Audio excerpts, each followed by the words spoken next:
we're going to go, this was actually suggested on the Ubiquity Robotics site to use Win32 Disk Imager for Windows.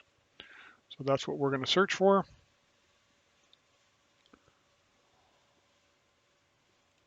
Win32 Disk Imager. Download.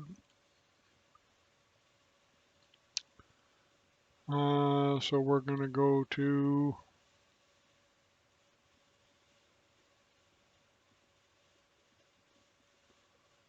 SourceForge, hit download.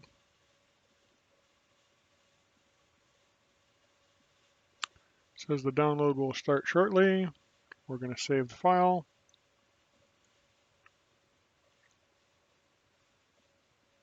Now that it's downloaded, or at least we think it's downloaded, let's go take a peek. Yep, Win32 Disk Imager. So we'll right click and run as administrator. Accept the license.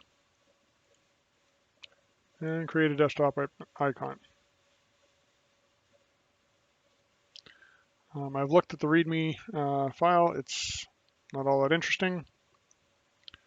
And finish.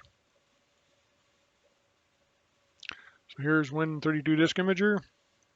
So we're going to take a look for the files, and the only one it can find is the Raspberry Pi image that we just downloaded and uncompressed. And then now we've got to put it onto a micro SD card for the Raspberry Pi.